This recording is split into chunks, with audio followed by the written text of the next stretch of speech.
Hi, I'm Carl Conrad and welcome to Australian Immigration News, proudly brought to you by Australian Immigration Law Services here in Sydney. Well, it's been raining invitations recently, sooner than expected in the new year, with many 190 and 491 pre-invitations landing in email inboxes. Now, many people ask me when will be the next 189 invitation round. My guess it will soon be after the 8th of February. And why after that date? Well, the government needs a little time to determine the number of invitations that went out and how many people actually applied. We've been hearing of people with multiple 189 EOIs receiving multiple invitations, but of course they will only use one of them. And don't forget everyone, if you have multiple EOIs and you've already lodged your 189 visa, do everyone a favor and withdraw all the useless ones left over. This will give more people a good chance of receiving their invitations as well. During the week, in what seems an echo of our video back in August last year titled Give Them All PR, there has been a similar call from the Australia Chamber of Commerce and Industry. The Chamber is requesting the government to give all temporary visa holders working in Australia a pathway to permanent residency.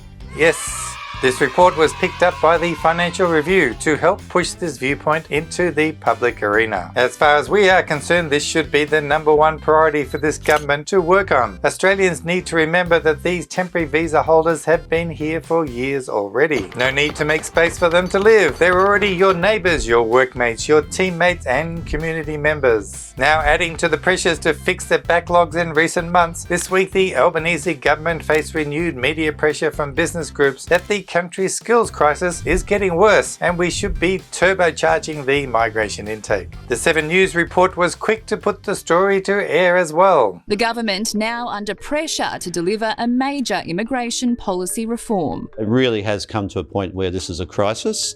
It's very much emerged during the pandemic. The Business Council of Australia released their report on the importance of boosting their migration intake amongst other recommendations. The migration intake be raised from 195,000 to 225,000, with 70% of these places to be allocated to the skilled stream. For both temporary and permanent visas, employers should be allowed to sponsor any occupation where the salary is above $92,000. If the occupation lists are retained, there should only be one list, with all occupations having a PR employer-sponsored pathway. The levies such as the current Skilled Australia Fund, which must be paid up front, be moved to a milestone payment system and refunds be available under a pro rata scale. The Regional Australia Institute released a statement this week outlining the importance of migration to regional areas and more should be done to encourage them to settle there. They said in their report, regional Australia deserves a far greater share of Australia's biggest driver of population growth. We need to be collectively looking at the systems and processes supporting migrants so we have more calling regional Australia home.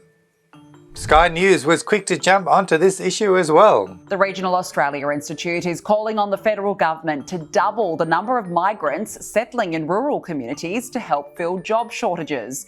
The Institute has proposed changes to the government's migration review, including establishing a national population plan. Of course, there's a simple solution to that problem which can be done tomorrow. Simply allocate more places to the 491 and 494 visas for sponsorship and the problem is solved.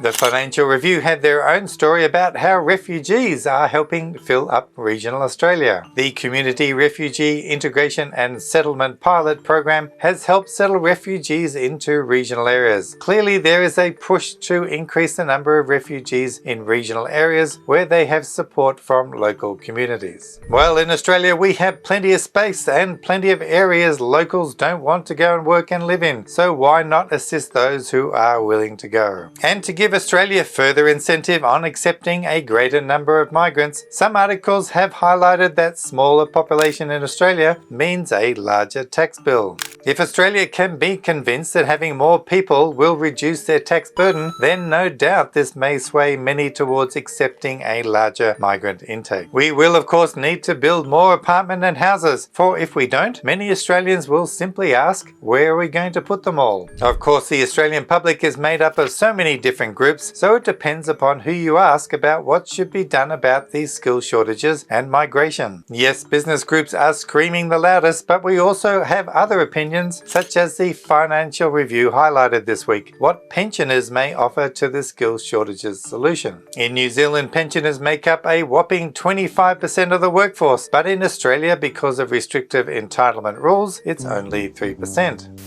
Now that's a whopping difference. So will the Grey Army be coming forward to save us from the skill shortages? Unlikely without major pension reforms, which would be difficult to wind back once these skill shortages start to ease. So the bottom line is, no, they probably won't. Last week I reported on the unusual swing of published processing times for the 491 visa from 9 months to 30 months. This week we are highlighting a massive good news swing. Unfortunately not for the 491 visa applicants, well, not yet anyway, but for the 189 visa. Current processing time has plummeted from over 3 years, now just down to 3 months. By the time this video goes to air, it could be another figure, but at the moment, we will take all the good news stories we can get. Now remember what I said last week about the 491 visa processing. We do not expect the recent 30-month high processing times to remain so high, and hopefully processing times will come down to this excellent 189 visa standard. And of course we hope the same for all of you out there, and this is an encouraging sign that the government is getting on with the job.